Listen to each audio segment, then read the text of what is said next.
"Move aside, Miss Harcourt. His Grace did not cross half of London to look at a face even candlelight cannot improve." The words were spoken loudly enough to carry over the violins. For one terrible second, Evelyn Harcourt believed no one had heard. Then the laughter came. It began with two young gentlemen beside the refreshment table. One covered his mouth with a white glove. Another made no attempt at concealment. Three ladies near the French windows turned their heads together, pearls trembling at their throats as they smiled. Evelyn remained where she stood beneath the great chandelier. Her gown was grey silk. Not fashionable grey, not Paris grey. It was the grey of a dress that had been unpicked twice, turned once and altered by careful fingers because there had been no money for another. Beside her, Arabella Harcourt looked magnificent in blue satin trimmed with Brussels lace. Arabella lifted her fan. "Cousin, do forgive them. People can be cruel when they are amused." Another ripple of laughter answered her. Lady Honoria Harcourt did not laugh. That was worse. Evelyn's stepmother merely looked at her from head to foot as though examining a servant who had appeared at table wearing the wrong apron. "I warned you, Evelyn. A London ballroom is not a parish supper. One cannot expect society to pretend not to notice deficiencies merely because they are unfortunate." The music faltered. A young officer standing nearby murmured something about country girls. His companion snorted. Someone whispered plain as porridge. Someone else repeated it. Plain Evelyn. The name moved through the little circle as easily as a tray of champagne. Evelyn felt the heat rise beneath her collar. She did not cry. She had learned long ago that tears fed certain people. Instead, she lowered her eyes to her gloves. The left one had been mended near the thumb. She curled her hand so no one could see. Then the room changed. Not loudly. No one announced it. The laughter simply began to die. A gentleman had left the far side of the ballroom. He was tall, dark-haired, broad across the shoulders, dressed without any of the peacock excess favored by younger men. Those standing between him and Evelyn moved aside before he reached them. The Duke of Wexford was crossing the room. Not toward Arabella, not toward Lady Honoria, toward Evelyn. Arabella's fan stopped. Lady Honoria's expression hardened by a degree so small that only Evelyn noticed. The Duke halted before her. He bowed. "Miss Harcourt." Evelyn looked up. His face held no amusement. "Your Grace, I believe the next dance is beginning." The orchestra had not yet resumed. No one seemed willing to breathe. The Duke extended his hand. "Will you honor me?" A glass slipped somewhere behind Evelyn and struck a silver tray. No one laughed now. Arabella's face had gone perfectly still. Evelyn stared at the Duke's hand. She knew pity. She had lived beneath it. This was not pity. Pity looked downward. The Duke of Wexford was looking directly at her. So Evelyn placed her mended glove in his hand. The orchestra began again, and before the same people who had laughed at her moments earlier, the plain girl in the twice-altered grey dress walked to the center of the ballroom, beside the most powerful unmarried man in the room. What none of them knew was that the Duke's choice had nothing to do with pity and everything to do with a name hidden inside a locked drawer at Ashcombe. Before we return to the beginning, tell us where you are listening from tonight.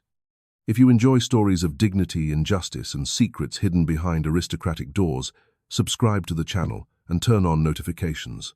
And if these stories keep you company, consider supporting the channel. Now let us go back to Ashcombe, where Evelyn's trouble truly began. 3 months before the ball rain had beaten against the eastern windows of Ashcombe Hall for 6 days without stopping, water ran beneath the stone lions at the gate. The bare branches of the elms knocked against one another in the wind. Inside the house remained warm, only in the rooms Lady Honoria used. Evelyn's bedroom fire had been allowed to die before midnight. For the first time in her life, she understood that cold could be a message, not an accident. A message. Her father had been dead for 11 weeks. Charles Harcourt had never been a cruel man. That was the sentence everyone used. The rector used it. The steward used it. The servants used it. Even Evelyn used it when she still wanted to protect the memory of him. But goodness weakened by silence could wound as surely as malice. After Evelyn's mother died, Charles had married Honoria Vale, the widowed daughter of a baronet whose family possessed a respectable name and very little money. Honoria arrived at Ashcombe with 11 trunks, a French maid, a daughter of 12, and opinions about nearly everything. Evelyn was 14. At first, Honoria called her dear child, then merely Evelyn. Then, when Charles was not present, she sometimes called her the first wife's girl. Arabella, Honoria's daughter, learned quickly. She learned that Evelyn's mother had worn unfashionable pearls. She learned that Evelyn preferred books to dancing. She learned that Evelyn's brown hair would not hold the elaborate curls admired in London. She learned that Evelyn's nose was too straight, her mouth too serious, her figure too slight. Most importantly, Arabella learned that people often believed cruelty was harmless when spoken with a smile. By 23, Evelyn had heard every possible judgment upon her appearance. She was plain. She was solemn. She had no sparkle. Her eyes were pleasant but not remarkable. Her complexion would have been tolerable if she spent less time outdoors. She might improve with color. She might improve with money. She might improve if she smiled. Evelyn eventually discovered the simplest defense. She stopped trying to improve for them. That irritated Honoria more than tears ever had. Before Charles died, Ashcombe had still possessed the appearance of prosperity. Breakfast arrived beneath silver covers.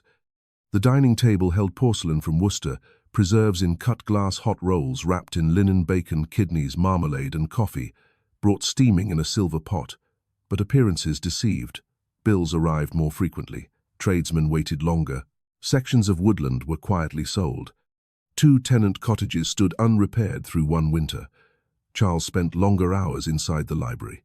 Honoria spent longer hours asking what remained. Evelyn saw it. She simply did not yet understand it. One evening, while helping Mrs. Finch sort old household linen, Evelyn asked whether Ashcombe was in difficulty. Mrs. Finch had served the family since before Evelyn's birth. She was a narrow woman with silver hair and hands permanently reddened by work. She folded a sheet once. Then again. Difficulty is a word gentlefolk use when they do not want servants to say debt. Evelyn stared at her. Mrs. Finch glanced toward the door. Forget I said that. I cannot. Then remember only half. That was the nearest Mrs. Finch came to disobedience. Charles died the following spring. There was no melodrama, no thunder, no mysterious visitor. He became ill-weakened over several weeks and never recovered his strength. After the funeral, the house changed before the flowers on his grave had wilted. Honoria ordered Charles's dressing room cleared. She had his papers moved. She dismissed one footman, then a gardener, then Evelyn's maid. When Evelyn protested, Honoria was seated before the drawing-room fire wearing black bombazine and jet beads. Economies must be made. Then dismiss Arabella's French maid. Honoria looked up. Silence filled the room. Arabella will enter society this year, and therefore she requires 2 maids. She requires every advantage available to her. Evelyn understood the sentence beneath the sentence. Arabella required advantages. Evelyn did not. For the first time in her life, something inside Evelyn did not bend. It became still.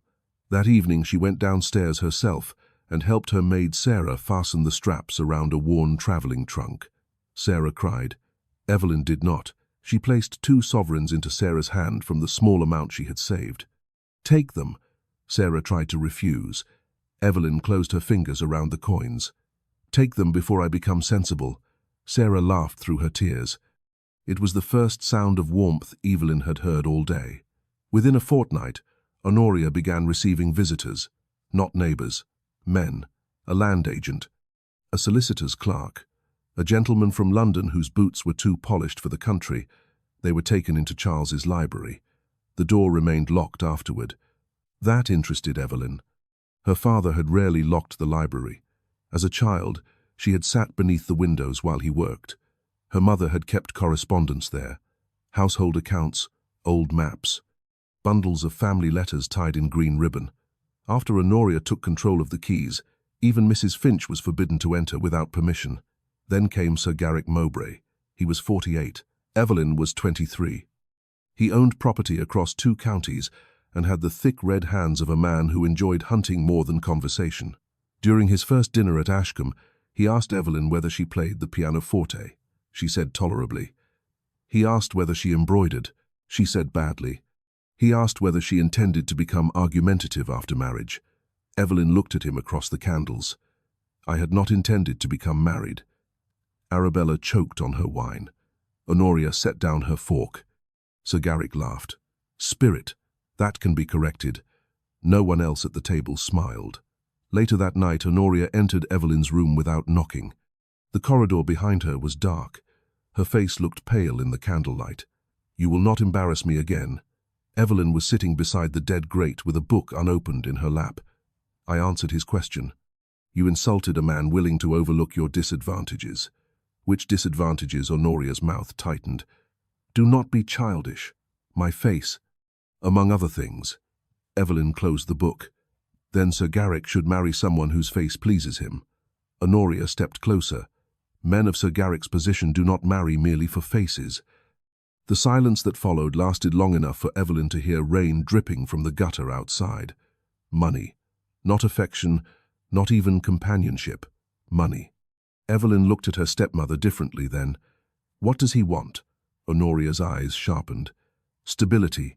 That is not an answer. It is the only answer you require. Honoria turned toward the door. Evelyn spoke before she could leave. Did my father want this? Honoria stopped. For the smallest moment her hand tightened around the candlestick. Your father wanted you provided for. Then she left. Evelyn did not sleep. The next morning she walked to the village. The rain had stopped, but the cold remained. Mud clung to the lane. Smoke rose from low chimneys.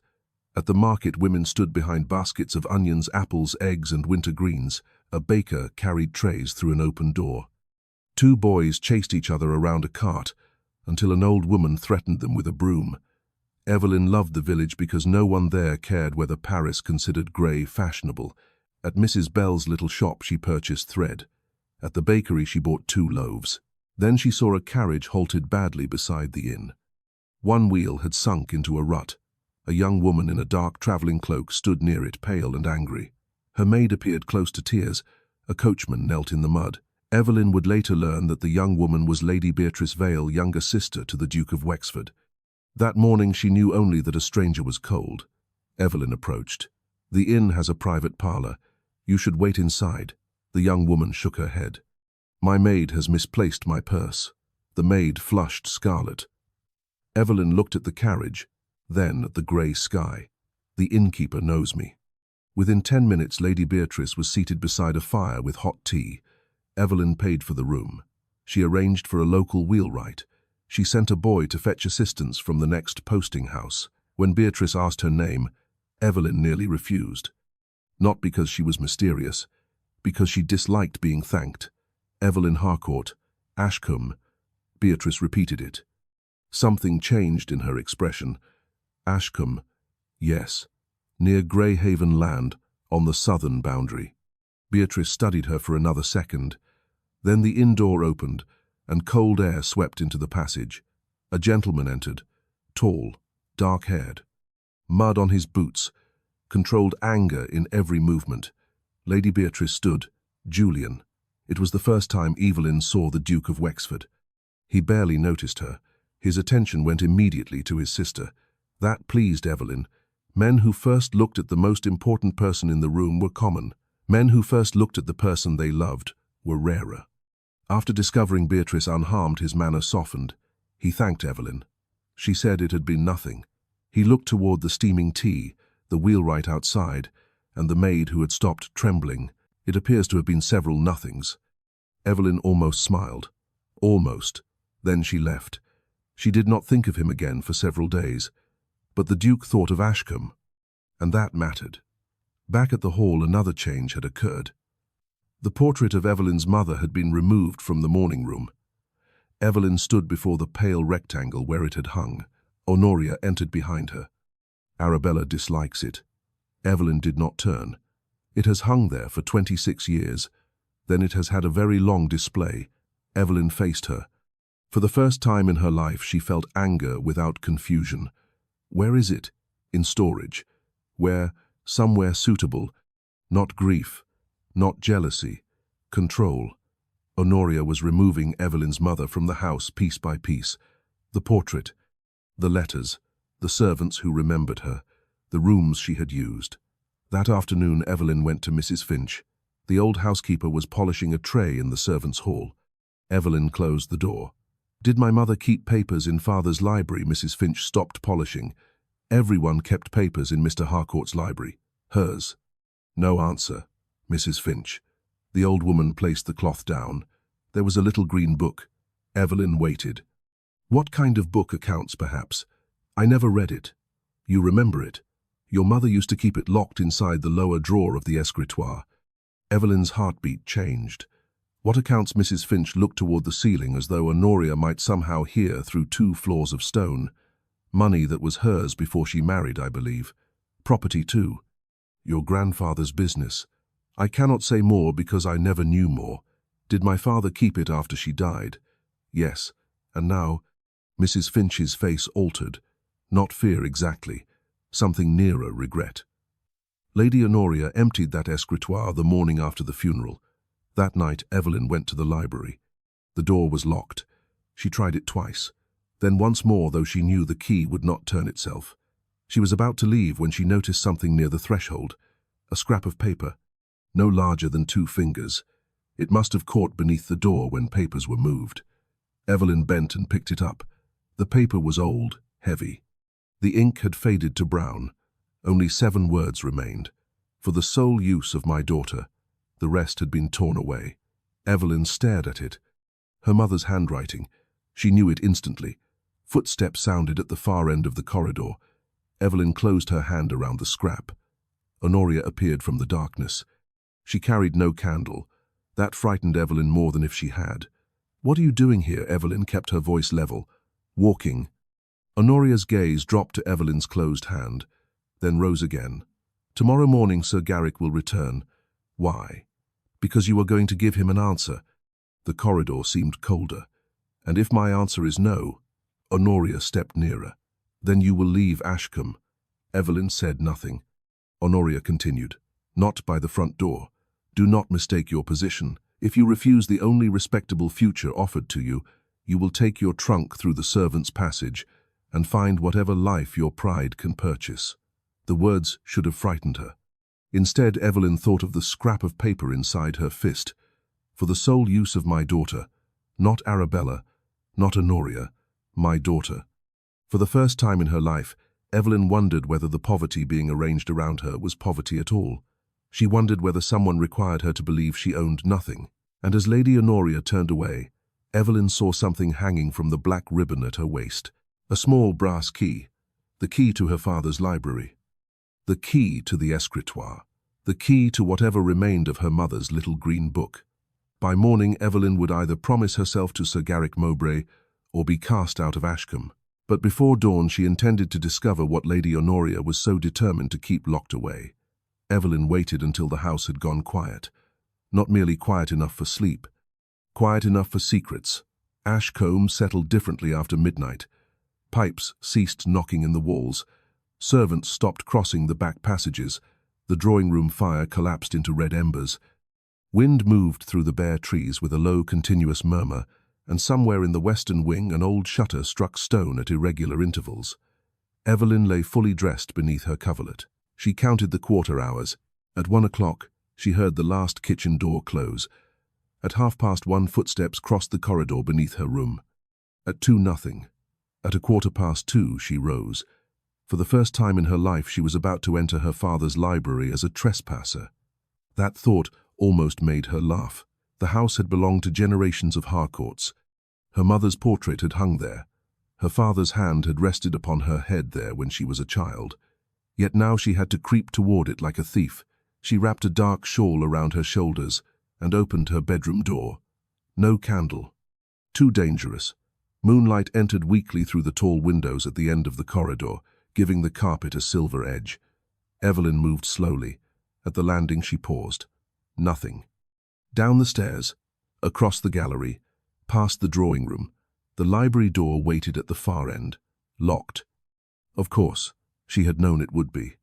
What she had not known until that evening was whether Lady Honoria slept with the brass key beside her bed. Mrs. Finch answered that question by accident, or perhaps not by accident at all. Just before dinner, the old housekeeper had entered Evelyn's room, carrying fresh linen. She placed the folded sheets on a chair.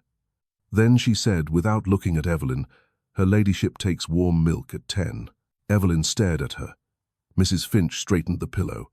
She leaves her outer keys on the dressing table when her maid brushes her hair. Silence. Mrs. Finch, I have said nothing, Miss Evelyn. The old woman turned. At the door, she added, and I would never recommend that anyone use the little servant stair behind the blue bedroom. The third step complains terribly. Then she left.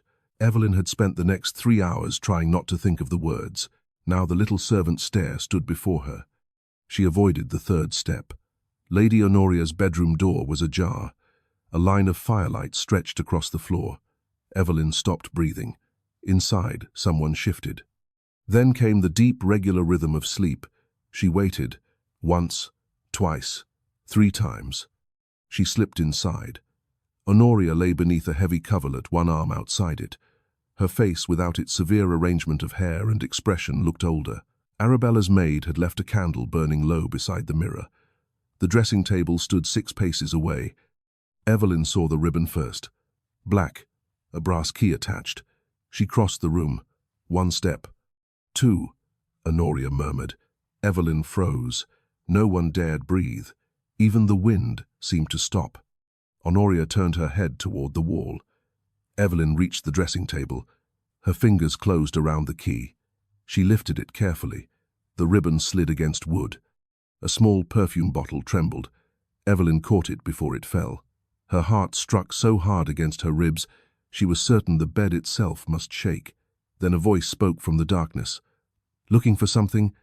Evelyn turned. Arabella stood in the doorway. She wore a white nightdress beneath a velvet wrapper. Her fair hair hung loose over one shoulder.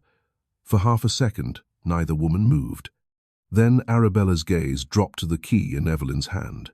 Her expression changed. Evelyn expected triumph. Instead, she saw fear. "Give me that." Arabella spoke barely above a whisper. "Why?" "Because if Mama wakes, she will send you away tonight. She intends to send me away tomorrow. Not like this." Evelyn looked at her cousin. There had been moments over the years when she wondered whether Arabella possessed a conscience and merely kept it hidden under lace. This was the first time she saw evidence of one. "What does she have in the library?" Arabella shook her head. "I do not know. You are lying. I know she meets Mr. Vale there." The London gentleman, Arabella nodded. "He is not a solicitor's clerk. Who is he? I do not know." Another lie. Arabella's jaw tightened. "Do not be foolish, Evelyn. I have spent 9 years being called foolish whenever I asked a useful question." Arabella glanced toward the bed. Honoria still slept. "Mr. Vale handles money." "Who's no answer?" Evelyn stepped closer. Mine Arabella looked away. That was answer enough. For the first time in her life, Evelyn saw Arabella lose control of her face. Not anger, not embarrassment, shame. "You knew. Not everything. How much enough to know you should marry Sir Garrick?" Evelyn stared at her. "That is your defense," Arabella whispered fiercely. "It is not a defense. It is advice." "Why?" "Because if you refuse him, Mama will make certain you leave with nothing. You mean nothing that she allows me to have." Arabella's eyes flashed. "Do you think I enjoy this?" Evelyn almost laughed. Not because it was amusing, because the question was obscene. "You wear French silk while servants are dismissed. I did not dismiss them. You laughed when others laughed at me." Arabella's face tightened. "Sometimes it is easier to laugh with people than to have them laugh at you." There it was. Not cruelty, cowardice dressed as elegance. Evelyn understood it and despised it more because she understood. "Then you know precisely how expensive your comfort has been." Arabella flinched. Behind them, Honoria moved again. Both women turned. A hand shifted against the coverlet. Evelyn lowered the key to the table. Arabella grabbed her wrist. "No." Evelyn looked at her. Arabella closed Evelyn's fingers around the brass key. "If you are going to ruin us, at least discover whether there is anything worth ruining us for." Then she stepped aside. Evelyn did not thank her. Not yet. She left. Minutes later, the brass key entered the library lock. It turned. The sound seemed enormous. Evelyn slipped inside and closed the door.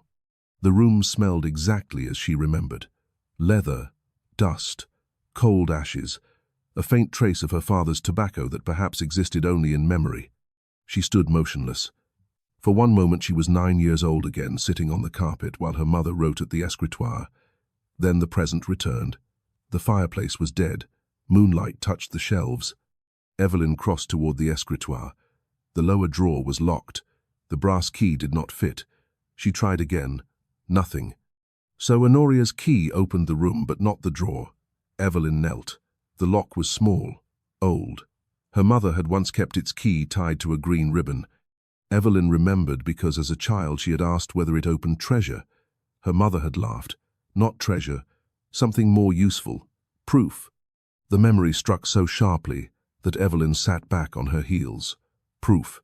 She had forgotten that word for 14 years. Now it returned whole. She searched the desk. Top drawer. Letters, household receipts, bills from a London dressmaker. Second drawer. Correspondence addressed to Honoria. Nothing. Then she heard footsteps. Evelyn extinguished the small match she had dared to strike. Darkness swallowed the room. The footsteps stopped outside. A key entered the lock. Evelyn's heart lurched. She moved behind the heavy curtain beside the northern window. The door opened. Candlelight entered. 2 men came inside. The first was Mr. Vale. The second was Sir Garrick Mowbray. Evelyn pressed herself against the wall. Neither man knew she was there. Mr. Vale locked the door behind them. Sir Garrick removed his gloves. "I dislike being summoned at this hour. Lady Honoria dislikes unnecessary witnesses. Then she should not involve half the county in her arrangements." Mr. Vale crossed toward the fireplace and lit 2 candles. Evelyn could see only fragments through the curtain. His hand, Sir Garrick's shoulder. The edge of the desk. "Has the girl agreed?" Sir Garrick asked. "She will. That is not what I asked." Mr. Vale sighed. "By tomorrow, yes. She looked ready to bite me at dinner. Evelyn Harcourt has pride. Pride is useful when directed correctly. I have no interest in directing it." Sir Garrick poured brandy. "I want the land." Evelyn's fingers tightened around the curtain. Mr. Vale lowered his voice. "You will have access to the southern acreage after marriage. Access control in practice. I was promised title. The title is complicated." "Complicated means someone lied." A pause. Then Mr. Vale said, "Her mother's settlement was drafted more carefully than Lady Honoria first understood." The room seemed to tilt. Evelyn closed her eyes. "Her mother's settlement," Sir Garrick swore. "And the girl knows." "Apparently not. Then why not destroy it?" Mr. Vale laughed once. There was no humor in the sound. "Because documents lodged with solicitors have an irritating habit of existing in more than one place. Then what does marriage change a great deal if she signs willingly?" Evelyn felt cold move through her from the inside. Not because of the night, because she understood.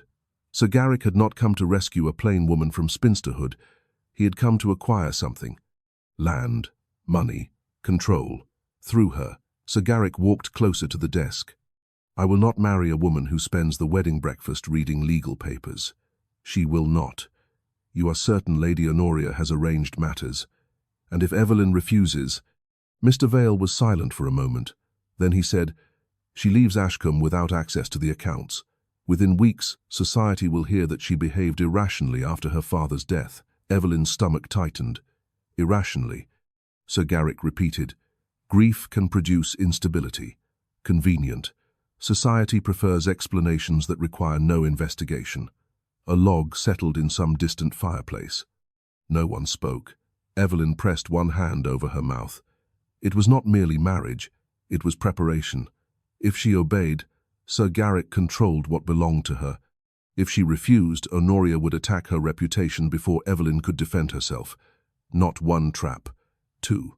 Then Sir Garrick asked the question that changed everything. "What about the Green Ledger?" Mr. Vale's reply came quickly. "Missing. Still. Yes." Honoria said, "Harcourt kept it." "He did. Then where is it if I knew we would not be discussing it?" Evelyn's pulse raced. The Green Book.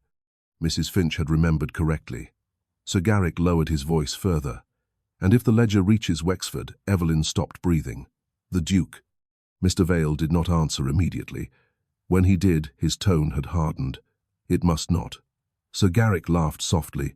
"Why should the Duke care about a country estate?" "Because Greyhaven's boundary records overlap the southern parcels. That sounds like a surveyor's problem. It becomes a duke's problem if those records prove Charles Harcourt had no authority to pledge land held under his late wife's settlement. Silence. Evelyn felt each word settle into place. Land, her mother's settlement, the southern boundary, the Duke of Wexford, the missing green ledger. Sir Garrick spoke again. Then perhaps the girl at least deserves to know she is worth more than her face. Mr. Vale answered coldly. Worth is exactly what Lady Honoria is trying to prevent her from calculating. Evelyn stayed behind the curtain until both men left. Only then did she move. Her knees almost failed her.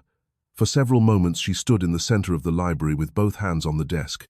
There was no satisfaction in being right, only terror at the size of the lie. She could not confront Honoria. Not yet. She had a scrap of paper, a conversation no one would admit had occurred, and the memory of a green ledger whose location she did not know. She needed proof, not accusations, proof. Her mother's word returned again. Useful. The next morning Sir Garrick arrived at 11. He entered the drawing room in a dark green coat with rain shining on the shoulders. Honoria received him beside the fire. Arabella sat near the window with embroidery she did not touch. Evelyn entered last. A tray stood between them. Tea, seed cake, thin bread and butter, orange marmalade. Silver tongs. Nothing extravagant. Yet Evelyn noticed something she would once have missed. Honoria's hands were steady. Sir Garrick's were not. He wanted something badly. That gave Evelyn her first small piece of power. Honoria smiled. Evelyn has had time to consider yesterday's conversation. Sir Garrick looked at her. I hope favorably. Evelyn took her seat. For 3 full seconds, she said nothing. No one dared breathe. Then she smiled. I have reconsidered. Arabella's needle stopped. Honoria's eyes sharpened. Sir Garrick leaned forward. And I believe I judged you too quickly. The lie tasted bitter. Evelyn continued. Marriage is a serious matter. I should be foolish to reject a proposal before understanding it properly. Honoria relaxed. Only slightly. Sensible at last. Evelyn looked at Sir Garrick. I would like a little time. His face darkened. How much? Several weeks, Honoria interrupted. Several days. Evelyn lowered her eyes as though yielding. Then several days. For the first time in her life she allowed Honoria to believe she had won. It was not submission. It was camouflage. That afternoon Evelyn walked to the village again. She did not go to the baker. She did not visit Mrs. Bell. She went to Mr. Pritchard. He kept the village school. He had taught Evelyn arithmetic when she was a child and still wore the same ink stains on the same 3 fingers. His wife opened the door.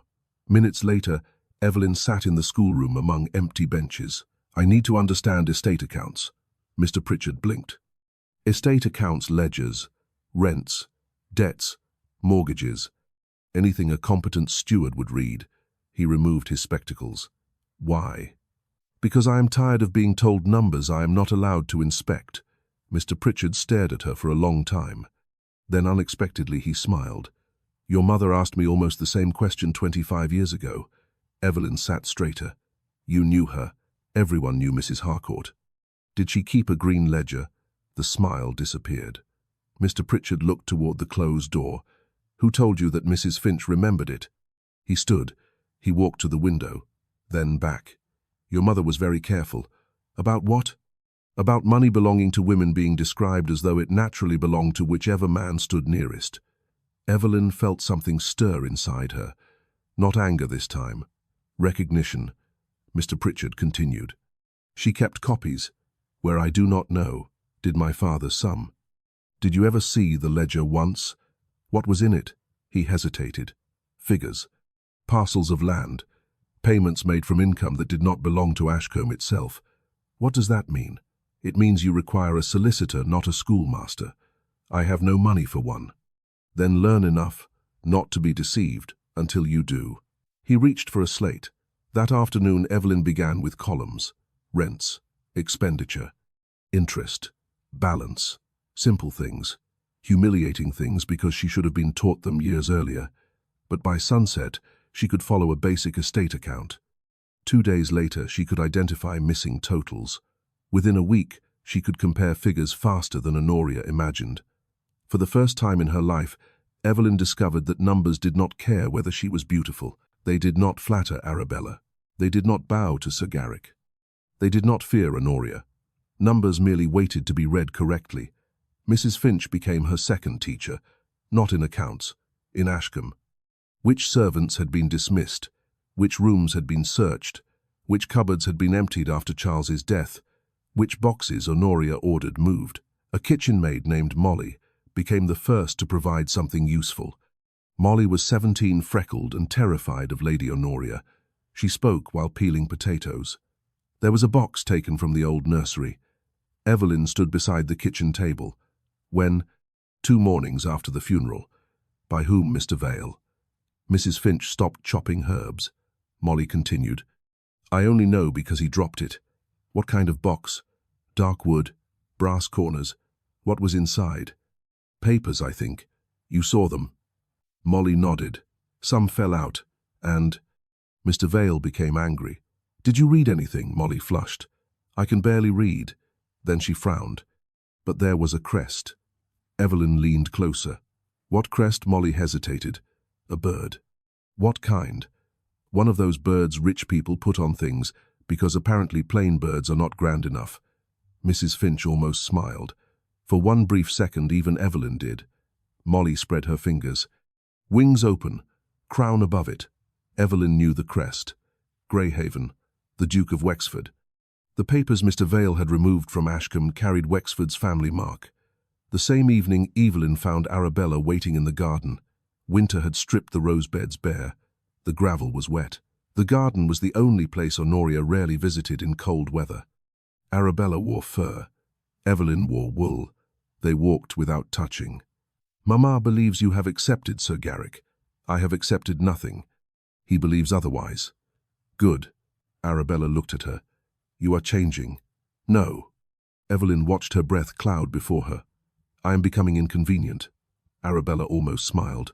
Then the expression vanished. He was in the library again. Mr. Vale, yes.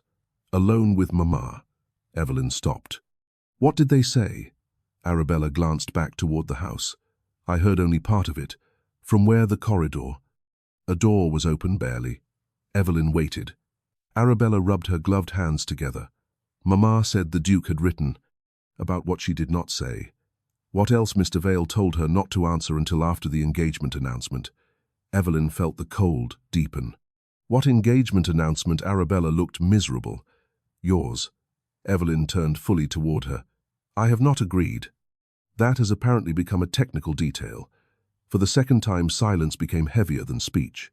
Then Arabella reached inside her cloak. She produced an envelope. I took this from Mamma's desk. Evelyn stared at it. The seal had been broken. Greyhaven. Her pulse quickened. You read it? Yes. Why? Because I have spent years doing what was easiest. Arabella's voice shook. I wanted to know what difficult felt like. Evelyn took the letter.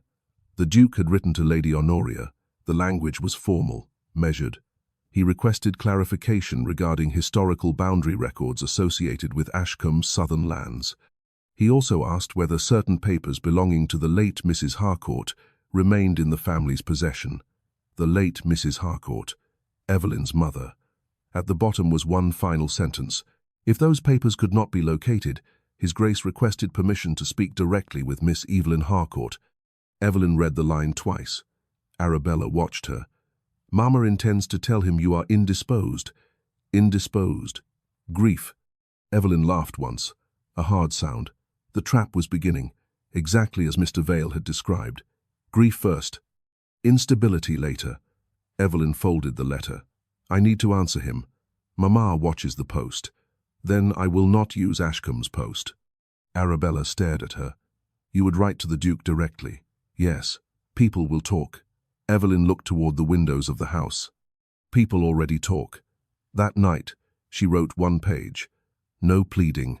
No accusations. She stated only that she had learned His Grace wished to speak with her concerning papers connected to her mother, and that she would receive any clarification he was willing to provide.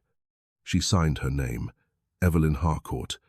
The next morning, Molly carried the letter beneath a basket of laundry to the village. For 2 days, nothing happened. On the third, Sir Garrick arrived with a jeweller's box. Honoria summoned Evelyn to the drawing room. Arabella stood beside the mantel. Mr. Vale was there. So was Reverend Clark from the parish. Evelyn understood at once. Witnesses. Sir Garrick opened the box. Inside lay a ring. Emerald. Diamonds. Heavy. He took Evelyn's hand. She withdrew it. Honoria smiled toward the rector. Evelyn is merely overcome. I am not overcome. The room went still. Sir Garrick's face reddened. Then perhaps you would prefer to answer plainly. Evelyn looked at him.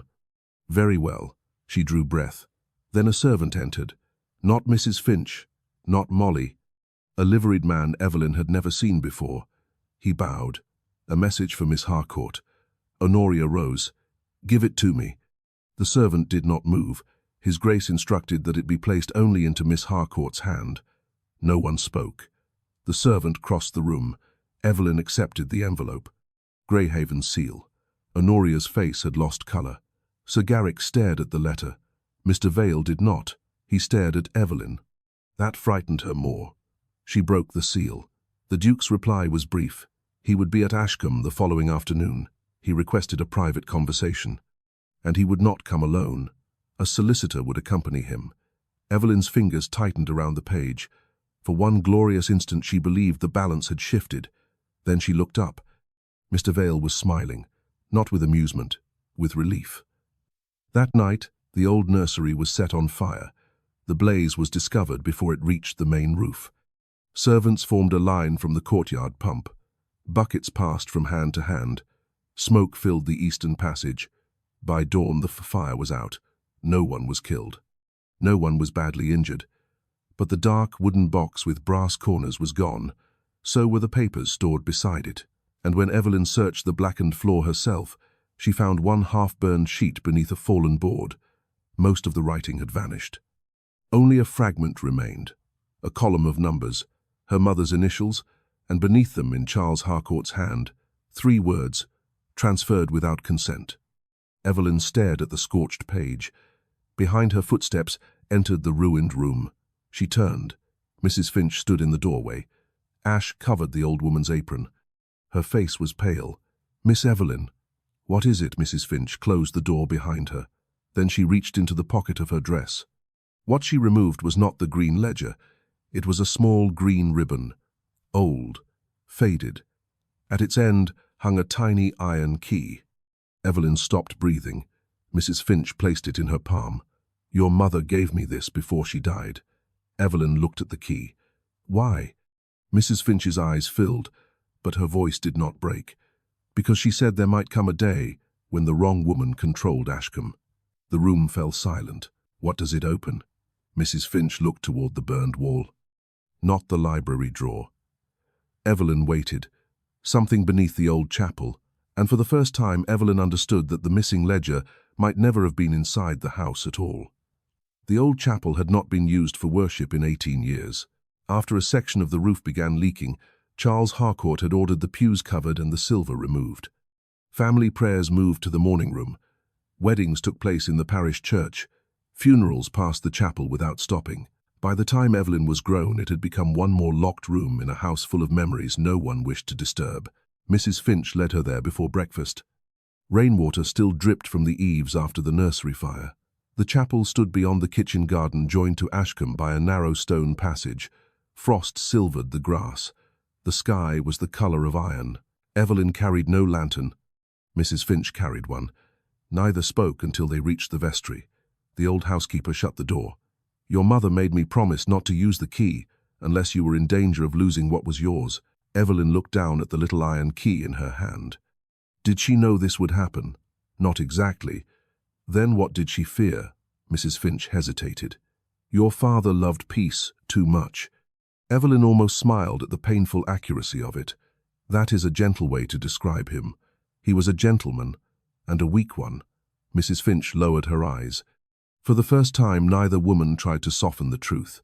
Evelyn walked toward the narrow cabinet beside the old vestry table. What am I looking for? Mrs. Finch pointed downward. At first, Evelyn saw only stone.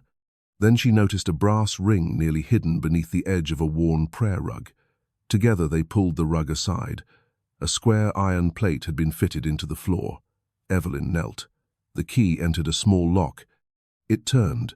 Beneath the plate was a shallow compartment, not large enough for treasure, large enough for papers. Evelyn lifted a bundle wrapped in oilcloth. Her hands shook.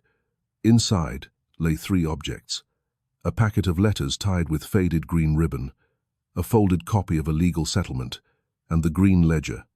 No jewels, no fortune in sovereigns, no miraculous inheritance waiting in a box, only paper. But Evelyn had already learned that paper could be more dangerous than gold. She carried everything to the vestry table. Mrs. Finch stood beside her, read carefully. Evelyn opened the ledger. Her mother's hand appeared on the first page. Clear, precise, each entry dated, each sum balanced, each parcel of land described. Evelyn turned another page, then another.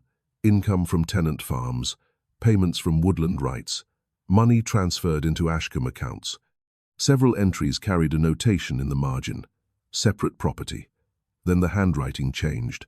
Her father's. Charles Harcourt had continued the book after his wife's death.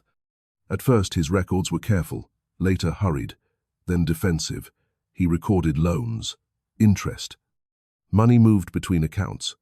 One payment to repair Ashcombe's western roof had come from funds belonging to Evelyn's maternal settlement. Another covered a gambling debt of a relative. Another financed improvements to land that was later presented socially as belonging entirely to Charles. Evelyn's breath caught. Not theft in one grand act, something quieter, a little at a time. Money used because it was available. Money borrowed because repayment was intended. Money never returned because circumstances became inconvenient. Mrs. Finch watched Evelyn's face. "Is it bad?" Evelyn did not answer. She turned to the final pages. There she found the southern acreage, a series of fields along the Greyhaven boundary, the very land Sir Garrick wanted. Her mother's records stated that the parcels had formed part of property settled for her benefit and after her death for Evelyn's. Charles later pledged income from those lands as security against debt. Beside the entry he had written a sentence: "I was assured Evelyn's consent could be obtained when she came of age." Below it in darker ink, months later, "She has not been told." Evelyn closed her eyes. The room became utterly still. Not because the truth surprised her, because her father had known. He had known she had not consented. He had known she had not even been told. For years Evelyn had defended him by calling him kind. Now she understood that kindness without courage had protected everyone except the person who needed him. Mrs. Finch touched her shoulder. Evelyn opened her eyes. "There are letters." The first was from her mother to Charles. Evelyn read slowly. The letter spoke of the settlement without legal detail. Her mother had insisted that Evelyn must someday understand money, property, and signatures before anyone asked her to surrender control of them. One line stopped Evelyn. "Do not raise our daughter to believe ignorance is a feminine virtue." Evelyn read it twice, then a third time. For the first time in her life she felt she had met her mother as an adult, not as a portrait, not as a smell remembered from childhood, as a woman. The second letter was addressed to Mrs. Finch, the third to a solicitor in London. The fourth had never been sent. It was addressed to Evelyn. She could not open it immediately. Her hands would not obey. Mrs. Finch turned away and began unnecessarily rearranging items on the table. Evelyn broke the seal. Her mother's words were simple. She wrote that appearances could become prisons, that society would praise a woman for being agreeable, even while taking from her everything necessary to remain independent. That beauty faded. Money could disappear. Approval could be withdrawn. Knowledge once learned was harder to confiscate. At the bottom she had written, "If ever you must choose between being admired and being free, choose freedom." Evelyn folded the letter. She did not cry. Not then. Her grief had become too large for tears. Instead, she opened the legal settlement. She understood only parts of it. That was enough. The papers were real. The ledger supported them. The letters established that her mother had anticipated interference, and by afternoon the Duke of Wexford would arrive with a solicitor. For the first time, Evelyn believed she might survive what Honoria had planned. Then Mrs. Finch said, "We cannot take these back through the house." Evelyn looked at her. Why? Because someone burned the nursery last night. The warning required no explanation. They wrapped the papers again. Evelyn left the letter addressed to her mother inside the bundle. She kept only one thing, a copied page from the ledger containing the southern acreage entries. Mrs. Finch hid the original packet beneath a loose stone behind the chapel altar. Not elegant, not clever, but invisible to anyone searching desks and trunks. When they returned to the hall, smoke still lingered in the eastern corridor. Lady Honoria was waiting. She stood at the breakfast table. Arabella sat beside her. Mr. Vale stood near the fire. Sir Garrick had not yet arrived. Honoria looked at Evelyn's damp hem. "Where have you been?" "Walking. In this weather I find cold clarifying." Arabella's eyes flickered. Mr. Vale watched Evelyn too carefully. Honoria gestured toward the chair. "Sit." Breakfast had been reduced since Charles's death, though Honoria never called it economy when guests were absent. Tea, eggs, toast, preserves, a small dish of ham. Evelyn sat. Mr. Vale remained standing. "His Grace arrives today, so I understand. You will not speak with him alone." Evelyn spread marmalade across toast. He requested a private conversation. Honoria's voice hardened. "This is my house." Evelyn looked up. "Is it silence?" Arabella dropped her spoon. Mr. Vale's expression changed first. Not alarm. Calculation. Honoria leaned forward. "What did you say?" Evelyn smiled faintly.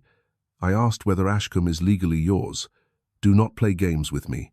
I have no intention of playing any longer." For one dangerous second, Evelyn almost continued. She almost mentioned the ledger, almost mentioned the chapel, almost placed the copied page on the table.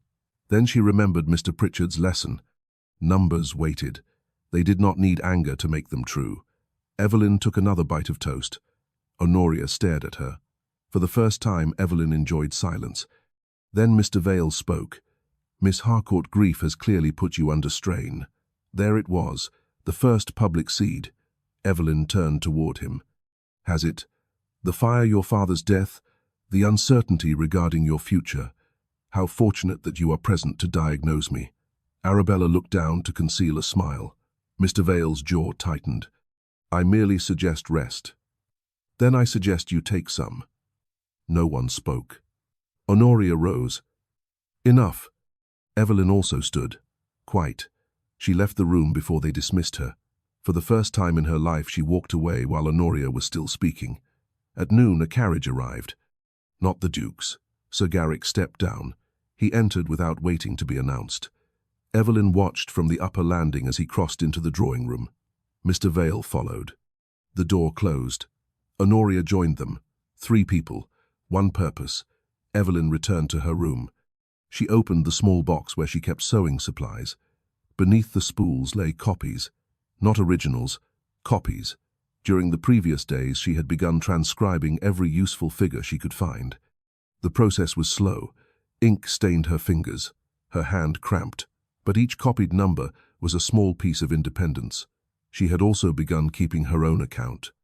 Money received, money spent, debts she knew existed, land references, names, dates, not because she was already competent, because she intended to become so. The knock came at 12:30. Arabella entered without waiting. "They are planning something. That is not new. Today." Evelyn closed the box. "What?" "Sir Garrick brought papers. Marriage papers, perhaps." Arabella paced.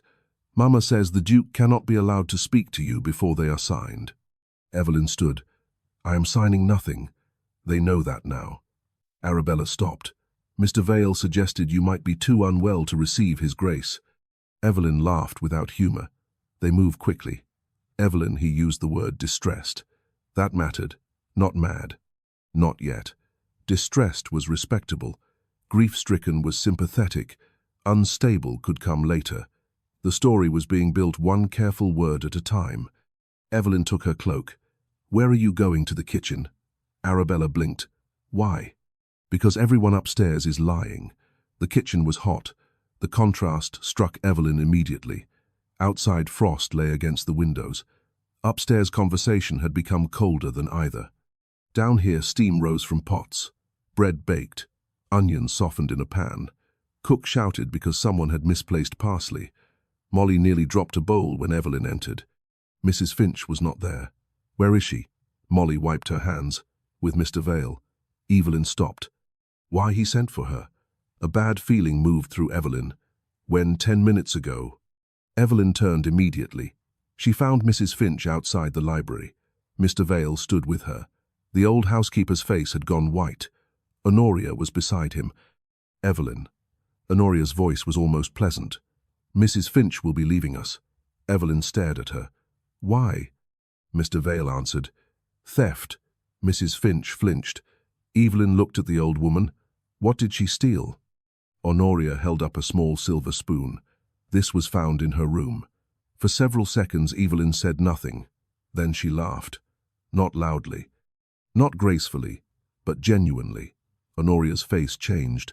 "You find theft amusing. I find poor theatre amusing." Mr. Vale stepped forward. "Take care." Evelyn looked at him. "Mrs. Finch has managed Ashcombe's household silver longer than Arabella has been alive. If she intended to steal it, I suspect she would have chosen something more ambitious than a spoon." Mrs. Finch covered her mouth. Honoria's eyes narrowed. "You will not interfere." "I already have. She leaves before evening." Evelyn looked at Mrs. Finch.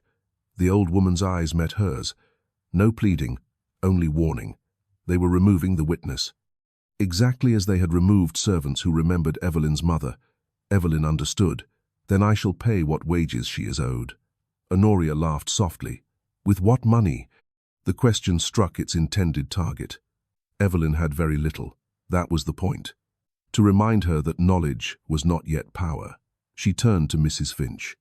"Go to Mr. Pritchard." Honoria's expression sharpened. "She will do no such thing." Mrs. Finch straightened.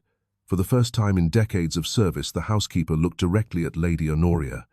"With respect, my lady, once you dismiss me, where I walk becomes my own concern."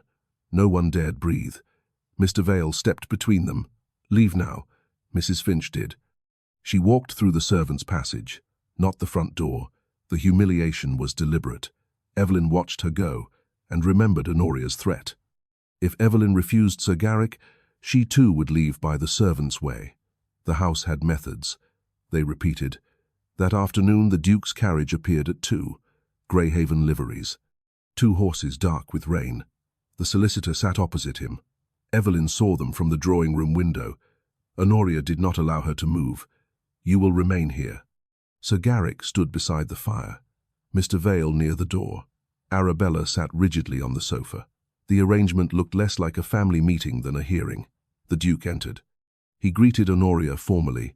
Then his gaze found Evelyn. Not Arabella, not Sir Garrick. Evelyn. "Miss Harcourt, Your Grace."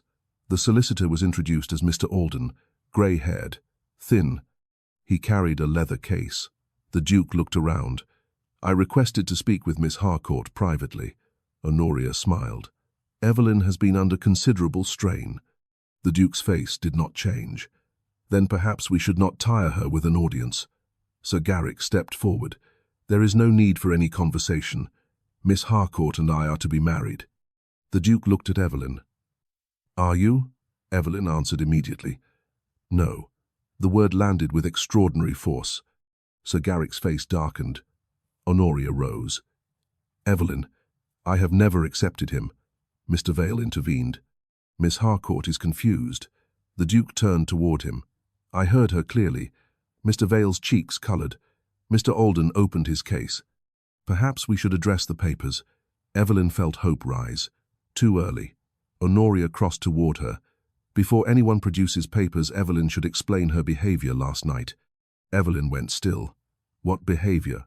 Honoria's voice became soft, concerned, perfectly maternal. "Wandering the corridors after midnight." Arabella looked at Evelyn. Sir Garrick watched. Mr. Vale remained silent. Honoria continued. "Entering bedrooms." Evelyn felt cold. She knew. Arabella had seen her. Had Arabella told? Evelyn looked at her cousin. Arabella's face was pale. "Taking keys." Honoria clasped her hands, searching locked rooms. Mr. Vale sighed heavily. Grief can produce unusual behavior. The story was ready. They had built it faster than Evelyn expected. The Duke looked at her. Is this true? Evelyn could have lied. She did not. Yes. Honoria's eyes brightened. Evelyn continued. I entered the library because I had reason to believe information concerning my mother's property was being concealed. Mr. Alden's attention sharpened. Did you find anything? Mr. Vale answered before Evelyn could. Nothing. Evelyn looked directly at him. You seem certain. The room went quiet. The Duke watched them both. Then Mr. Alden withdrew several papers. I have copies of correspondence dating from Mrs. Harcourt's lifetime. Honoria's face changed. Barely. But Evelyn saw it. Mr. Alden continued. They indicate that certain properties bordering Greyhaven were subject to a separate settlement. Sir Garrick interrupted. Old papers prove nothing.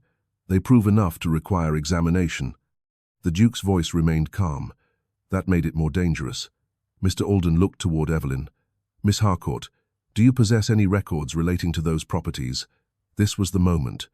Evelyn felt the copied ledger page inside her sleeve. She could produce it. She could begin. Then she saw Mr. Vale. He was watching, not her face. Her sleeve. Evelyn understood. Too soon. If she revealed the evidence now, they would know precisely what had survived. She lowered her hand. I have reason to believe such records exist. Mr. Vale smiled faintly. Reason to believe. Mr. Alden looked disappointed. Honoria seized the opening. Exactly. Evelyn has become obsessed with papers she cannot produce. Evelyn remained calm. The nursery burned last night. The Duke looked toward Honoria. I heard. Some records may have been stored there. Mr. Vale shrugged. Unfortunately. Evelyn turned to him. Very unfortunately. Silence again. The Duke studied her. She wondered whether he believed her. Then Sir Garrick stepped forward with his own papers. Enough of this. He placed them on the table. Evelyn's future can be settled today. Mr. Alden's expression hardened. What are those? Marriage arrangements. Evelyn stared at the pages. Sir Garrick turned toward her. Sign them. The bluntness almost impressed her. No tenderness, no proposal, no pretense now, only command. Evelyn remained seated. No, Honoria spoke. You have no income sufficient to maintain yourself. Then I shall earn one. A laugh escaped Sir Garrick. At what Evelyn looked at him, the question no longer hurt. Because she had begun asking herself the same thing. Not what could a woman of Ashcombe acceptably do. What could Evelyn actually do? She understood figures. She wrote a clear hand. She could teach. She could keep accounts. She could work. For the first time in her life, the idea did not feel like a fall. It felt like a door. Whatever honest work I can find. Sir Garrick shook his head. You would exchange Ashcombe for a shop counter. If the alternative is exchanging myself for Ashcombe, yes. Arabella looked at her as if she had never seen her before. The Duke said nothing, but Evelyn noticed his expression. Not admiration, recognition, as though something he had suspected had just been confirmed. Sir Garrick gathered the papers angrily. Then Mr. Vale said, There is one difficulty. Everyone turned. He withdrew another document from inside his coat. Evelyn's stomach tightened. Charles Harcourt left debts. Mr. Vale placed the document beside Sir Garrick's papers. Significant ones. Mr. Alden examined it. His expression changed. Where did you obtain this? From the estate records. This bears Mr. Harcourt's signature. Evelyn stood. What does it say? Mr. Alden looked at her. If genuine, it appears your father acknowledged liabilities secured against income from the property. Sir Garrick smiled. Precisely. Evelyn felt the room narrow. Including my mother's land, Mr. Alden hesitated. Possibly. Honoria spoke gently. Now perhaps you understand why marriage was offered as protection. Protection. The word disgusted Evelyn. The Duke moved toward Mr. Alden. They exchanged a quiet sentence. Evelyn caught only the end. To must be verified. Mr. Vale smiled. That smile again. Relief. He wanted the document examined. Why? Evelyn looked closer. Her father's signature. The ink. The witnesses. One witness name stopped her. Edwin Hale. She knew it. Not from the ledger, from the village cemetery. Edwin Hale had been Ashcombe's former steward. He had died years before Charles supposedly signed the document. Evelyn's heart began to pound. She said nothing. Not yet. She had learned. Observe first. Strike later. Mr. Alden folded the document. I will need to compare this with other records. Mr. Vale bowed slightly. Naturally, Evelyn understood then. Either Mr. Vale believed no comparison existed, or he believed the comparison had been destroyed in the nursery fire. He did not know about the chapel. He did not know Mrs. Finch had preserved the originals. The balance had shifted again. But this time Evelyn refused to show it. She lowered her eyes. Perhaps Lady Honoria is right. Everyone looked at her. Honoria's face brightened. Evelyn forced uncertainty into her voice. I am tired. Sir Garrick relaxed. Mr. Vale did too. Good. Let them. I need time to think. Honoria approached. Of course. The tenderness in her voice was almost convincing. We shall speak. Tomorrow. Evelyn nodded. Tomorrow. That evening she packed a small trunk. Not to flee, to prepare. A plain dress. 2 books. Her mother's letter. Her own copied accounts. Needles. Thread. 4 sovereigns. She also wrote to Mr. Pritchard, asking whether he knew anyone in London who required a clerk or governess competent with figures. Then she wrote a second letter, to Mr. Alden. She did not mention the Green Ledger. She asked only one question. Could a document witnessed by a dead man be considered reliable if the supposed date of signature came after his death? She sent both letters through Molly. After midnight, Evelyn returned to the chapel, alone. She retrieved the Green Ledger. For hours she compared signatures, dates, entries, payments. The work hurt her eyes. But patterns began to emerge. Money had moved from her mother's settlement into Ashcombe repeatedly. Then after Honoria entered the family, some transfers changed. New intermediaries appeared. One name recurred. Vale. Not Mr. Vale's Christian name, only the surname. It appeared beside commissions, loans, survey costs, private arrangements. Then she found another entry in Charles's hand. Payment refused. H. Furious. Vale insists marriage will solve claim. Evelyn stared at the sentence. H. Honoria. Marriage. Which marriage? Her father's to Honoria, or hers to Sir Garrick? The date answered. The entry had been made 3 years earlier. Evelyn had been 20. Sir Garrick had first visited Ashcombe that same year. The plan had not begun after Charles died. It had begun while he was alive. Evelyn turned another page. A folded sheet slipped from between the leaves. She opened it. It was not an account. It was a letter from Charles, unsent, to the Duke of Wexford. Charles admitted that disputes over the southern land had been concealed.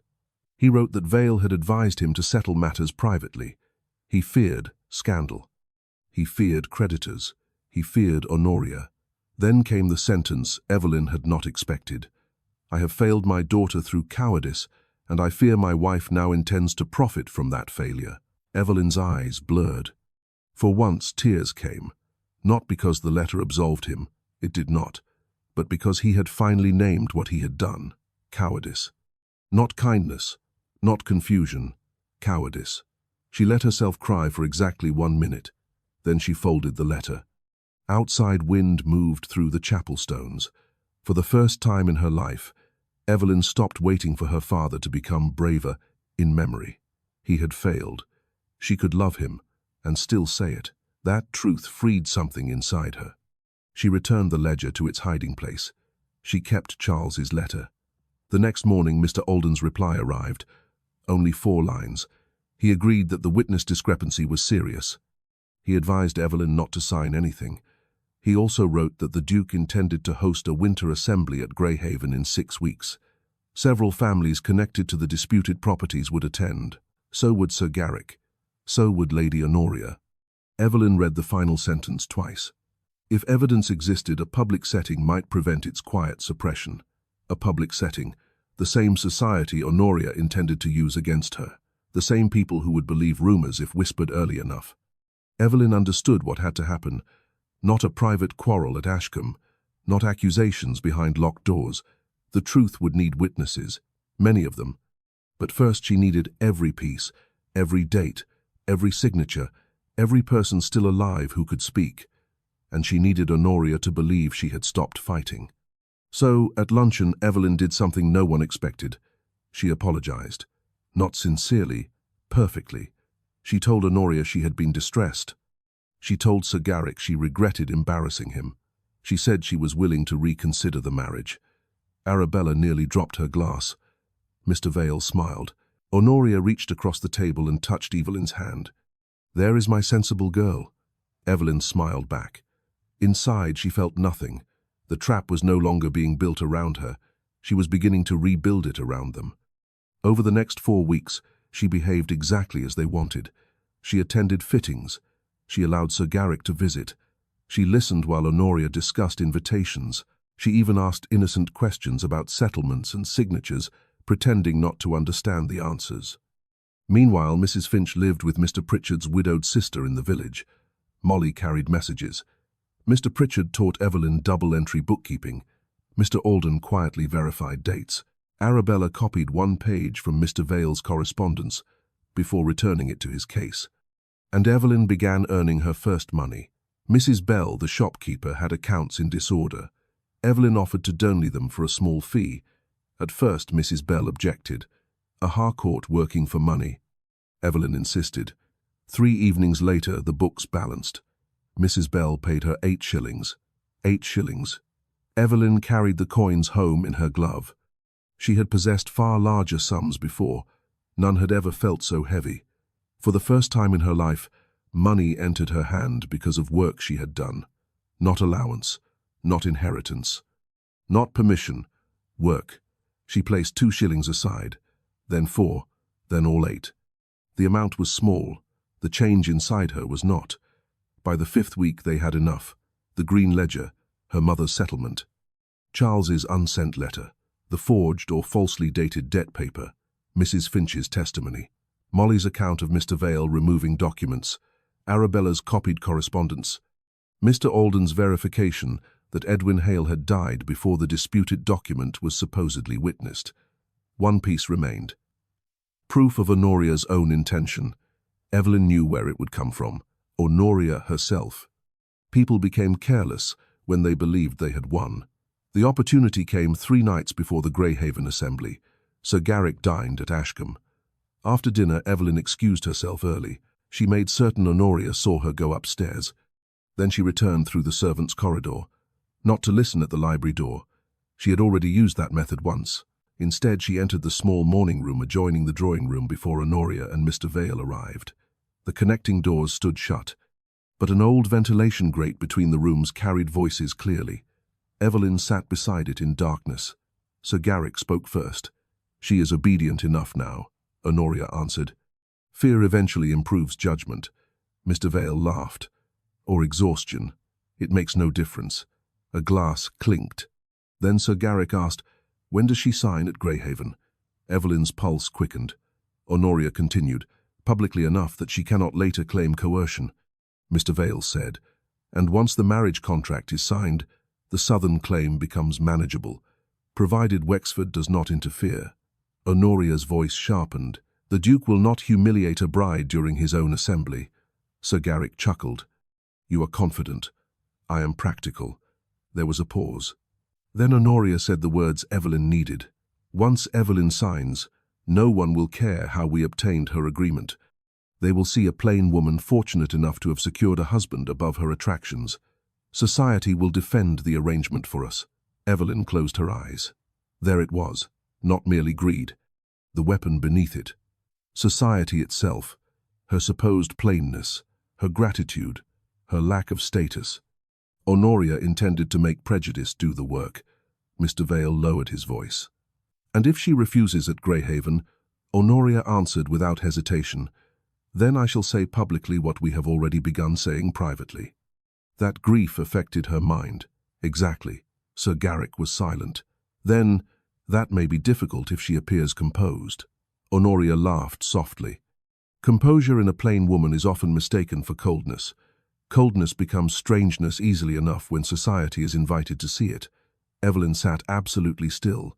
No tears, no anger. Only certainty. She had what she needed. The Greyhaven Assembly came under snow. Carriages arrived one after another beneath gas lamps at the outer gates. Inside, candles burned by the hundreds. The ballroom glowed. Music filled the galleries. Names moved through the rooms like currency. Ladies in velvet, gentlemen in white ties, military officers, landowners, a magistrate, 2 solicitors, families whose property touched either Ashcombe or Greyhaven. The same sort of people who could destroy a reputation over supper. The same sort who could preserve a truth if forced to witness it together. Evelyn descended from the Ashcombe carriage wearing grey. Honoria had objected. Grey again. Evelyn answered, "I like it." Arabella wore blue. Sir Garrick waited near the entrance. The Duke stood across the ballroom. He saw Evelyn immediately. Their eyes met. Neither smiled. Not yet. The evening proceeded as though nothing beneath it was dangerous. Music. Introductions. Refreshments. Whispers. Sir Garrick danced once with Evelyn. His hand pressed too firmly against hers. "Tonight, you will finally be sensible. Tonight I intend to be very clear." He mistook the answer for surrender. At 11, the orchestra paused. Sir Garrick stepped toward the center of the ballroom. Honoria stood nearby. Mr. Vale held a leather case. Evelyn saw Mr. Alden near the Duke. Mrs. Finch was nowhere visible. Good. Arabella stood beside a column, pale but composed. Sir Garrick raised his voice. "My friends, before the dancing continues, Miss Harcourt and I have a happy matter to conclude." Heads turned. Exactly as planned. A servant brought a small table. Mr. Vale opened the case. Papers appeared. Honoria smiled. Evelyn walked forward. The room quieted. Sir Garrick extended a pen. "Evelyn." She looked at it, then at the crowd. Then at Lady Honoria. For one brief perfect moment, Honoria believed she had won everything. Evelyn reached for the pen, and the ballroom doors opened. A voice came from the entrance. Low, old, unmistakable. "I would not sign that, Miss Evelyn." Every head turned. Mrs. Finch stood beneath the doorway in a plain black dress. Beside her was Mr. Pritchard. Behind them stood Mr. Alden's clerk, carrying a locked document case, and in Mrs. Finch's hands was the green ledger. Mrs. Finch's arrival did not produce an immediate uproar. It produced silence. The kind that revealed hierarchy more clearly than any announcement. A housekeeper should not interrupt a duke's assembly. A dismissed housekeeper should not walk through the main doors. And she certainly should not enter carrying the object 3 powerful people had spent weeks trying to find. Lady Honoria's face changed first. Not dramatically. Her smile remained. But the colour left her lips. Mr. Vale took one step forward. "This woman has no place here." The Duke of Wexford turned toward him. "She entered my house by invitation." Mr. Vale stopped. Every eye in the ballroom shifted. The Duke crossed toward Mrs. Finch. He did not take the ledger from her. Instead, he addressed her as though she were any other witness whose words deserved hearing. "Mrs. Finch, are you prepared to state how that book came into your possession?" Mrs. Finch's hands trembled. Her voice did not. "Yes, Your Grace." Honoria stepped forward. "Julian, surely you do not intend to turn your ballroom into a servants' tribunal." The Duke looked at her. "No." A pause. "I intend to prevent it from becoming the scene of a coerced signature." The room stirred. Whispers moved outward. Sir Garrick's expression darkened. Coerced Evelyn remained beside the signing table. The pen still rested before her. It looked absurdly small now. Honoria laughed softly. "Evelyn has been eager to marry Sir Garrick for weeks." Arabella closed her eyes. Evelyn looked at her stepmother. For the first time in her life, she understood the full value of allowing a liar to speak before answering. Honoria continued. Her uncertainty after her father's death was understandable. She suffered terribly. There were nights when she wandered the house. She entered locked rooms. She became suspicious of everyone around her. A murmur passed through several older ladies. Evelyn heard the word grief, then nerves. The foundations had already been laid. Honoria was simply building upward. She turned toward Evelyn with a look of maternal sorrow. I tried to protect her from embarrassment. Evelyn almost admired the performance. Almost. Mr. Vale stepped nearer the table. "Perhaps Miss Harcourt should sign and retire before this becomes more distressing." Evelyn looked at the paper, then at the crowd, then at Sir Garrick. "You are correct about one thing." Mr. Vale smiled. "I am pleased to hear it. This should not become more distressing." She picked up the marriage document. Sir Garrick exhaled. Honoria relaxed. Evelyn tore it in half. The sound was not loud, yet the entire ballroom seemed to hear it. She tore it again. 4 pieces fell onto the table. No one dared breathe. Sir Garrick stared at her. "What have you done?" Evelyn placed the pen beside the fragments. Answered plainly. A young woman near the orchestra covered a gasp with her fan. An older gentleman whispered to his wife. Honoria's composure cracked. "Evelyn, you foolish girl." Evelyn turned. "No." The single word stopped her. "You have called me plain, ungrateful, difficult, distressed. You have hinted that grief has made me unreliable. But tonight, you will not call me foolish without hearing what I know." Mr. Vale moved toward Mrs. Finch. "Give me that ledger." The Duke stepped between them. "You will touch nothing." The difference in rank required no raised voice. Mr. Vale stopped immediately. Mr. Alden approached Mrs. Finch. "May I?" She handed him the ledger. He placed it carefully upon the signing table. Evelyn felt something inside her settle. This was no longer a hidden book beneath an old chapel. It was evidence in a room full of witnesses. Mr. Alden opened the first page. This ledger was maintained initially by the late Mrs. Harcourt. Honoria interrupted. "Allegedly." Mr. Alden did not look at her. "Her handwriting has been compared with surviving correspondence already held by my office. That silenced her," he continued. Later entries were made by Charles Harcourt. Sir Garrick folded his arms. "None of this concerns my proposal." Evelyn looked at him. "It concerns why you made it." Several heads turned. Sir Garrick's face reddened. "Take care. You told Mr. Vale you wanted the land." A murmur ran through the room. Sir Garrick went still. Evelyn continued. "The southern acreage bordering Greyhaven." Mr. Vale spoke sharply. "A private conversation cannot be proved." "Then let us begin with what can." Evelyn nodded toward Mr. Alden. He turned several pages. The southern parcels were part of a separate settlement connected to Mrs. Harcourt and subsequently her daughter. The Duke spoke. "Our own boundary records support the description of those parcels." Now the murmurs grew louder. Several landowners moved closer, not from sympathy, from interest. Property made attentive listeners of men who had ignored humiliation minutes earlier, Evelyn noticed. So did Honoria. Charles managed those lands for years. Honoria's voice remained firm. Mr. Alden nodded. "Managed, yes. Then what is the issue? Management and ownership are not the same."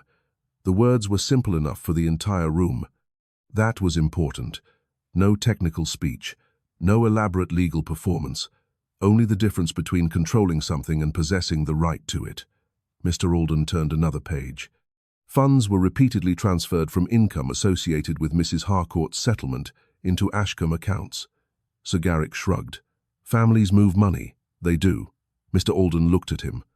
"But consent matters when the money is not theirs." The magistrate standing near the mantel stepped closer. He had been silent until then. "Is there evidence that Miss Harcourt consented?" Evelyn answered. "None." Mr. Alden added. Charles Harcourt himself recorded that she had not been informed. The ballroom changed. Not completely, but enough. People began looking at Evelyn differently. Not beautifully. That amused her. Nothing about her face had changed since the laughter weeks before. What changed was the story they believed about her. Honoria heard it happening. Charles was ill toward the end. Evelyn looked at her. The entries began years before his death. Then he must have intended to explain. He did. Evelyn reached into the hidden pocket sewn inside her gown. She removed her father's unsent letter. Honoria stared at it. That was the first moment Evelyn saw real fear. Not irritation, not calculation, fear. She handed the letter to Mr. Alden. "This is in my father's hand." He examined it, then read only the relevant passages aloud. Charles had concealed disputes over the southern land. He had feared creditors. He had followed Mr. Vale's advice. And he believed Honoria intended to profit from his failure. The room became utterly still. Mr. Vale laughed. too quickly. Convenient. Evelyn turned toward him. You may find the next document less convenient. Mr. Alden's clerk opened the locked case. He removed the disputed debt instrument Mr. Vale had produced at Ashcombe. Beside it he placed a parish record. Mr. Vale's face tightened. Mr. Alden addressed the room. This document claims to have been witnessed by Edwin Hale on a date after Mr. Hale's death. Silence. Then someone whispered, "Good God." Sir Garrick turned toward Mr. Vale. You told me that paper was sound. Mr. Vale said nothing. The magistrate stepped closer to the table. Is there any explanation? Mr. Vale recovered quickly. Clerical error. Mr. Alden looked at him. Then perhaps you can explain why the date appears in the same hand as the remainder of the document. Mr. Vale's face hardened. Honoria intervened. None of this proves I knew anything about an error in some paper. Evelyn had expected that. Of course she had. Honoria would cut every rope connecting her to the scheme and let the others fall first. Evelyn looked toward Arabella. Her cousin stood motionless beside the column. For weeks, Arabella had possessed a choice. Tonight, that choice became visible. Honoria saw Evelyn looking. So did half the room. Arabella. The warning in Honoria's voice was unmistakable. Arabella's fingers tightened around her fan. Then, for the first time in her life, she closed it. Not elegantly, decisively, she walked forward. Honoria's face went white. Return to your place. Arabella stopped beside Evelyn. No. One word. Small. But Evelyn felt its weight. Arabella removed a folded paper from her reticule. I copied this from Mr. Vale's correspondence. Mr. Vale stepped forward. That is theft. Arabella turned on him. Then you may complain after everyone reads it. A ripple moved through the crowd. Someone laughed, not at Evelyn, at Mr. Vale. The sound seemed to strike him physically. Arabella handed the copy to Mr. Alden. He read. The letter described the need to secure Evelyn's agreement before Greyhaven intervened.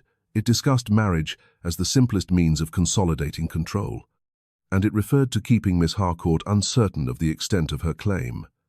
Honoria stood perfectly still. Evelyn had seen that posture before, at dinner, at funerals. During every cruel remark delivered as though emotion belonged to other people. But the mask no longer worked. Because Arabella was speaking, Mamma knew. Honoria's head turned. Be silent. Arabella's voice shook. She knew for years. You do not understand what you are saying. I understand exactly. For once, Arabella did not look beautiful. She looked frightened, young, ashamed, human. I knew some of it too. The confession moved through the room. Evelyn stared at her. Arabella swallowed. I knew Evelyn was being kept ignorant. I knew Mama wanted Sir Garrick to marry her because of the land. I did not know about the false document until recently. Honoria's voice became sharp. You ungrateful little fool. Arabella flinched, but did not step back. I laughed at Evelyn because I was afraid people would laugh at me. The ballroom was silent. I let Mamma persuade me that comfort was the same as innocence. She looked at Evelyn. It was not. Evelyn said nothing. This was not the garden, not the place for reconciliation. This was the court of public opinion. And Arabella had chosen to testify against the comfort that had protected her. Mrs. Finch then stepped forward. Her status was lower than everyone around her. That made her words more dangerous. Lady Honoria ordered Mrs. Harcourt's portrait removed. Honoria scoffed. We are discussing property, not portraits, Mrs. Finch continued. She dismissed servants who had known the first Mrs. Harcourt. She searched the old nursery after Mr. Harcourt's death. Mr. Vale removed a dark wooden box containing papers. Molly's name was mentioned next. The young maid had remained outside the ballroom with other servants. The Duke ordered that she be brought in. Honoria laughed bitterly. Are we to hear the kitchen next? The Duke looked at her. If the kitchen saw what the drawing-room chose, not to see, yes. That ended the argument. Molly entered trembling so badly that her hands could not remain still. She looked at the chandelier, at the gowns, at the Duke, then at Mrs. Finch. Mrs. Finch gave her a tiny nod. Molly spoke. She described the wooden box, the papers with the Greyhaven crest, Mr. Vale dropping them, his anger, the removal of the box, the fire weeks later. She did not exaggerate. She did not pretend to know what she had never read. That made her testimony stronger. The magistrate asked only simple questions. Did she see Mr. Vale remove papers? Yes. Could she identify him? Molly looked directly at him. I have served him tea often enough. A few people laughed. Even the Duke's mouth nearly moved. The brief humour broke the pressure. Then the magistrate turned toward Mr. Vale. I believe further examination of these documents will be necessary. He did not pronounce guilt. He did not invent a courtroom where none existed. He simply made the consequence clear. The matter would no longer remain private. Mr. Vale understood. His face had gone grey. Sir Garrick turned on him. You used me. Mr. Vale stared. You knew why you were there. That sentence destroyed Sir Garrick more efficiently than any accusation Evelyn could have made. The ballroom reacted immediately.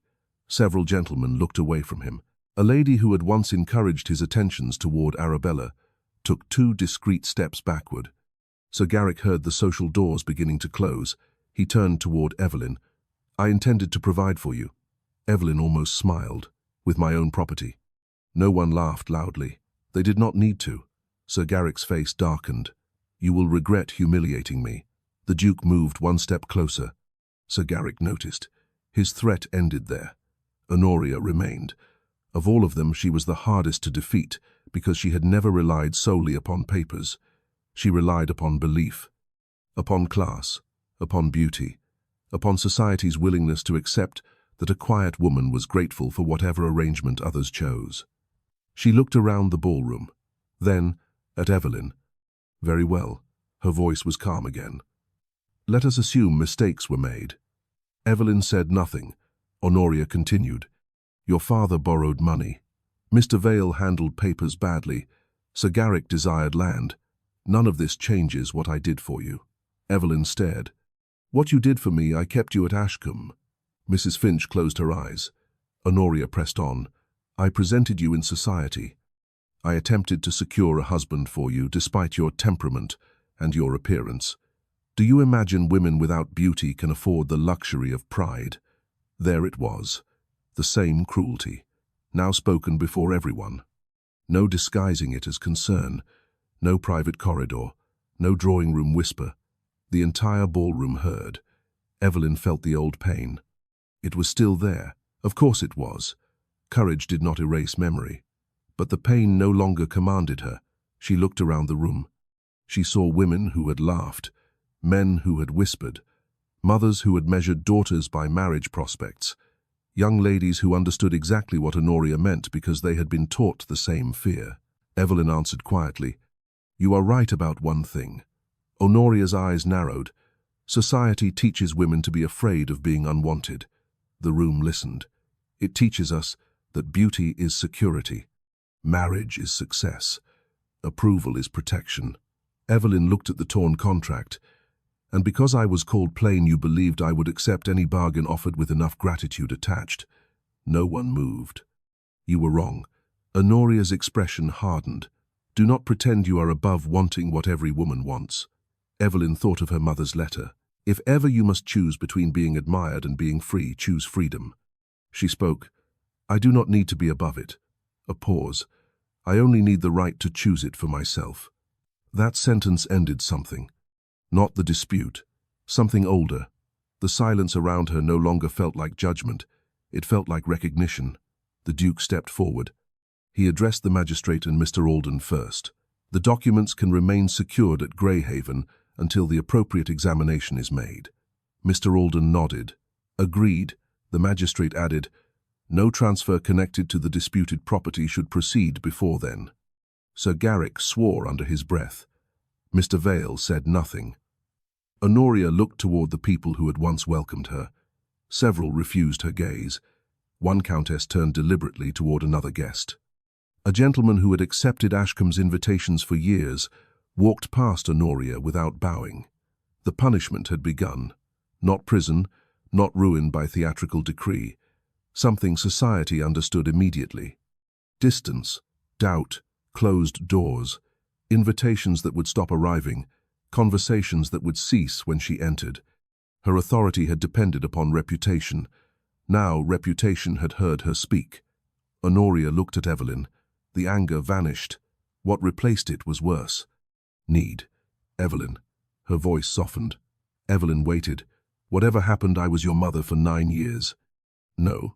The answer was gentle. Honoria flinched. I was your family. You were my father's wife. Silence. Honoria's eyes filled. Perhaps the tears were real. Perhaps not. For the first time, Evelyn did not care enough to decide. I did what I believed necessary. Evelyn nodded. So did I. Honoria stepped closer. Can you forgive me? The ballroom seemed to lean toward them. Everyone wanted an ending they understood. Tears, embrace, reconciliation, a neat restoration after an untidy truth. Evelyn looked at the woman who had removed her mother's portrait, dismissed her witnesses, tried to trade her freedom, and prepared to call her unstable if she resisted. Then she remembered the garden, the one place at Ashcombe where tenderness had ever felt honest. Not tonight. Honoria's face collapsed. Evelyn continued. Perhaps not ever. She did not strike her. She did not curse her. She simply walked away. And because the entire ballroom saw it, no one could later transform her refusal into cruelty without remembering what had come before. The orchestra did not know whether to begin again. The musicians remained still. Then the Duke crossed the room, the same way he had crossed another ballroom weeks earlier. Only this time no one laughed. He stopped before Evelyn. Miss Harcourt, Your Grace. He glanced toward the musicians. We seem to have interrupted the dancing. A small smile touched Evelyn's mouth, considerably. Then perhaps we should repair at least one thing tonight. He extended his hand. May I have this dance? Evelyn looked at him. This time she understood something she had not understood at their first dance. He was not rescuing her. He could not give her what she had already fought to reclaim. Her name, her money, her judgment, her freedom. Those were hers, so when she placed her hand in his, she did so by choice. Yes, the orchestra began. They moved beneath the chandelier. Around them, conversation slowly returned. No one called her plain. That did not mean they had suddenly discovered beauty. It meant the word had lost its power. Weeks passed before the papers were fully examined. Certain transfers were challenged. The false or improperly executed documents were set aside for further legal handling. Evelyn's rights over income connected to her mother's settlement were restored under proper advice. Sir Garrick withdrew from the marriage immediately. Within months his invitations diminished. Not because Evelyn ordered anyone to exclude him. She did not need to. People who had witnessed his motives made their own decisions. Mr. Vale disappeared from Ashcombe's affairs. Questions concerning the documents followed him. The scandal ensured that no quiet arrangement could bury them again. Lady Honoria left Ashcombe, not expelled into poverty, not cast into snow. Evelyn refused that kind of revenge. Honoria retained enough for respectable living elsewhere, but control of the estate accounts ended. The great social dinners stopped. The visitors stopped. The people who once crowded around her at assemblies found other drawing rooms.